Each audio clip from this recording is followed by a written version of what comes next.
Thank you. Thank you very much. And just to clear something up, I did not retire from the police department. I was injured in the line of duty. I like to consider myself one of the unsung heroes of police work.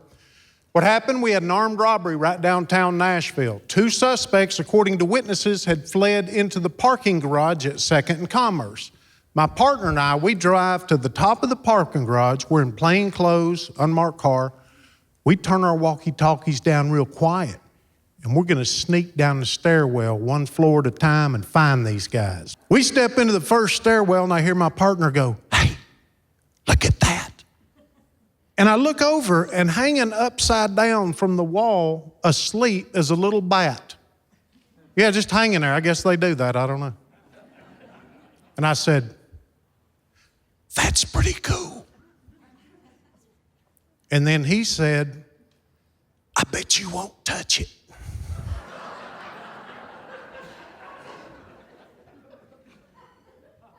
"I bet I will, 'cause I'm a man."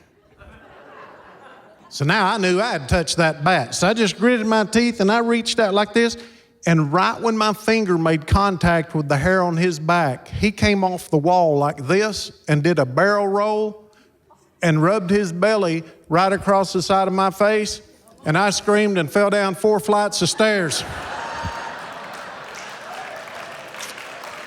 Yep. That ain't the way you want to end your police career right there, I'll just tell you.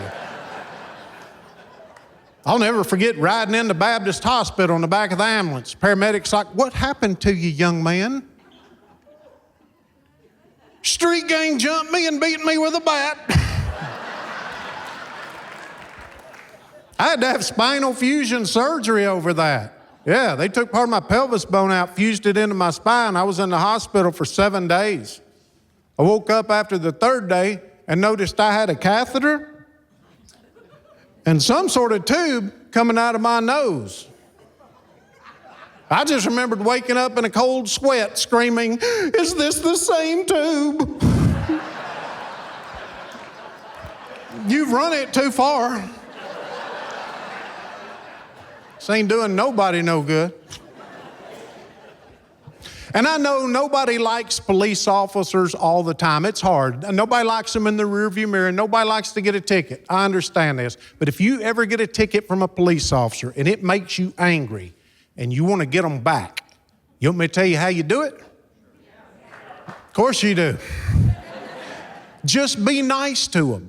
It sounds crazy, but I speak from experience. 1986, I stopped a lady, blew right through a stop sign. I was a rookie patrol officer. She hands me her license. I write her ticket.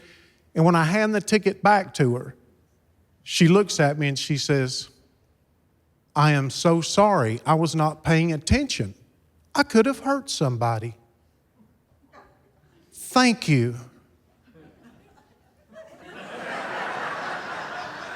"Thank you for being out here and doing what you do." And I walked back to my car thinking that lady never hurt nobody. Fortunately, that doesn't happen a lot. But if you're a jerk, they like it. Speak from experience on that too. Serving a warrant on a guy, don't know him from Adam. As we're driving down the road, I hear him say the following: "I'm gonna beat my face against this screen and tell the judge you beat me up." And I reached up and hit record on my pocket tape recorder, and I said, "I'm sorry, sir, what did you say?" And he repeated it back verbatim. Game on, right? This is where a more professional officer might have told him, "Sir, you don't want to do that. You're just going to hurt yourself." But what I heard myself saying was, "You just do whatever it is you feel like you need to do." And he whacks his head on that screen, boom, hard. And he looks at me, he said, "What do you think about that?" I said, "I've seen better." He hits himself 7 more times.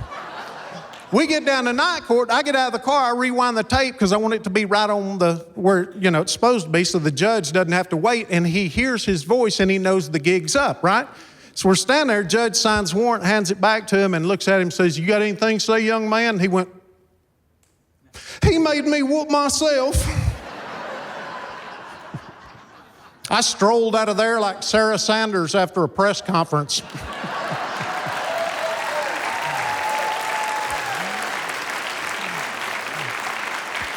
But you know, I got to thinking, what does the Bible say about vengeance? Come on, this is the Huckabee Show, come on. Vengeance is mine, saith the Lord. And I realized that verse, and I started thinking to myself what I'd done. And I just remember kind of nodding my head and saying, Lord, I know that you said vengeance is yours. And I just want to thank you, Lord, for using me as a tool of your vengeance. Let's go get another one, Lord. Thank y'all very much.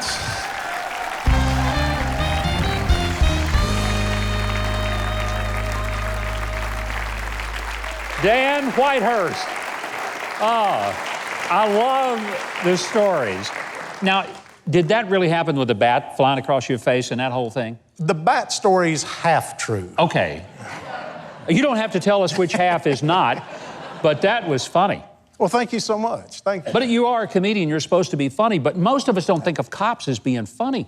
Were you funny before being a cop and then went into comedy, or did all of this stuff retiring from police work say, I'm gonna do something really, really different? I always use comedy while a detective because it could humanize you. Yeah. During an interview with a suspect, if you could make him laugh, you had a much better chance of getting a confession because he's gonna look at you as a human and not a police officer. Better than hitting him with a phone book Exactly, or something like yeah, that never worked.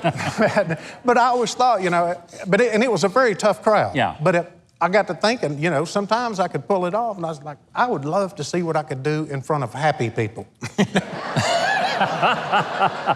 Well, you know, you get to make people laugh. Is there anything, the funniest thing that happened to you as a police officer that you incorporate into your shows?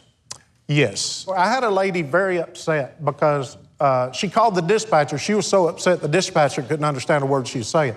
But she mentioned money, so they sent me out there to talk to her. And while we're talking, she's totally hysterical. And I finally get her calmed down. I said, just tell me what happened. And she said, my boyfriend Bobby came over, and we were watching TV, and Bobby reached into his pocket and pulled out a roll of $200. And I asked him where he got it. And he said he stole it from some stupid girl. And we laughed, and we laughed, and then Bobby left, and I looked in my purse. My money was gone. Verbatim true. I tell it, but I didn't write it. I lived it. That honestly happened. That honestly happened. I mean, you can't make that stuff up. No. Well, you got some great material, and we're so happy to have you here, Dan. Thank you. Let me say to our audience that if you want to enjoy more of this man's very funny comedy, if you want to see him in person, visit danwhitehurst.nashvillecomedy.com.